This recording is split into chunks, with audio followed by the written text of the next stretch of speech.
নমস্কার প্রিয় দর্শক বন্ধুরা, কাউন্সেলিং উইথ নৈরিতার নতুন আরেকটি পর্বে তোমাদের স্বাগত। আজ আমরা একটা দৈনন্দিন জীবনের সমস্যা নিয়ে কথা বলবো। অর্থনৈতিক চাপ। এটাকে যদি কোনো বিশাল আকার দানবের সাথেও তুলনা করি তবুও কম হবে।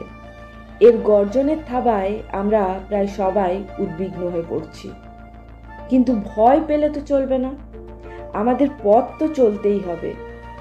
এই ভিডিওর মাধ্যমে আমরা আলোচনা করব কিভাবে এই অর্থনৈতিক চাপের মোকাবিলা করা যায় এবং অর্থনৈতিক চাপকে নিয়ন্ত্রণে রাখা যায়। কিন্তু তার আগে তোমরা যদি এই চ্যানেলে নতুন হয়ে থাকো তাহলে অবশ্যই চ্যানেলটিকে সাবস্ক্রাইব করো।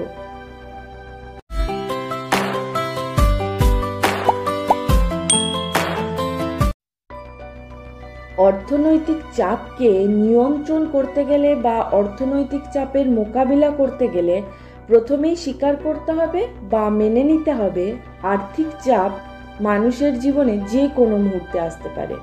এটা স্বাভাবিক।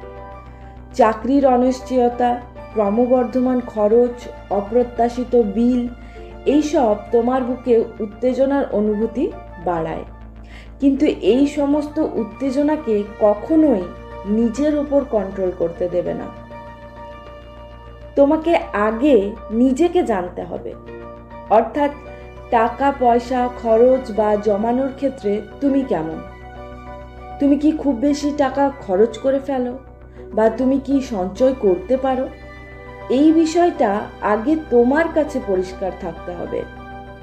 এই জিনিসটাই তোমাকে সাহায্য করবে আর্থিক চাপ সামাল দিতে। বাজেট তো করতেই হবে, কিন্তু বাজেটের মূল বিষয়টি সম্পর্কে আগে পরিষ্কার ধারণা থাকতে হবে।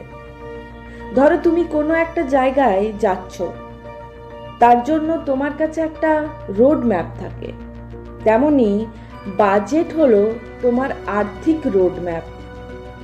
আয় এবং ব্যয় ট্র্যাক করার জন্য বাজেট থাকতেই হবে। অর্থনৈতিক চাপকে নিয়ন্ত্রণ করতে হলে প্রথমেই তোমাকে জানতে হবে তোমার অর্থ ব্যয় হচ্ছে কোথায় কোথায়। তুমি কি কি জিনিস নিয়ন্ত্রণ করতে পারবে তার উপর ফোকাস করো। অর্থনীতি, চাকরির বাজার, অপ্রত্যাশিত ব্যয়, এই জিনিসগুলো আমাদের নিয়ন্ত্রণের বাইরে, কিন্তু আমরা আমাদের ব্যয় বা খরচ করার অভ্যেসকে বদলাতে পারি এবং অর্থনৈতিক চাপের পরিস্থিতিতে আমাদের রিয়াকশনটাকে কন্ট্রোল করতে পারি। কি কি জিনিসের উপর এই সময় ফোকাস করতে হবে তোমাকে? যেমন ধরো, তোমার দৈনন্দিন খাবারের একটা লিস্ট বা দৈনন্দিনের প্রয়োজনীয় জিনিসগুলোর উপর, যাতে তোমার খরচের তালিকাটা কমে এবং এর পাশাপাশি এক্সট্রা আয় করা যায় কিভাবে, সেই উপায় খুঁজে বের করার চেষ্টা করা। অতিরিক্ত আর্থিক চাপ তোমার মানসিক এবং শারীরিক স্বাস্থ্যের ওপর প্রভাব ফেলতে পারে, তাই সেলফ কেয়ারের দিকে খেয়াল রাখবে। নিজের যত্নে অবহেলা করবে না।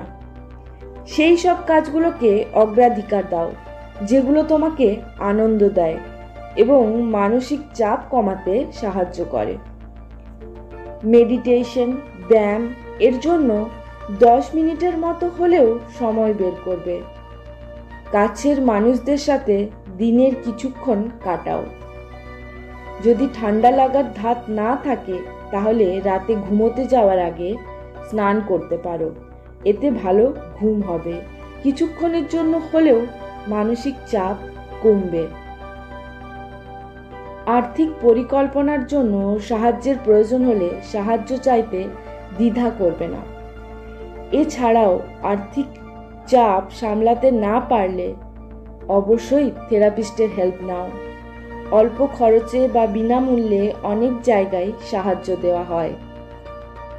মনে রাখবে, তুমি একা নও। বর্তমান সমাজে বহু মানুষ আছে যারা এই একই সমস্যার মধ্যে দিয়ে যাচ্ছে এবং অবশ্যই এই সমস্যা থেকে তারা বেরিয়েও আসছে। ধৈর্য রাখো, যে কোনো পরিস্থিতিতে মাথা ঠান্ডা রাখার চেষ্টা করো।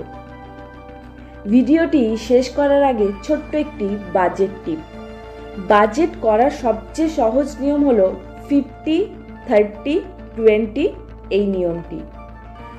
তোমার আয়ের 50% খরচ করো তোমার দৈনন্দিনের প্রয়োজনীয় জিনিসগুলির ওপর, 30% খরচ করো তোমার বিনোদনের ওপর, কিন্তু অবশ্যই 20% সঞ্চয় করতেই হবে তোমাকে।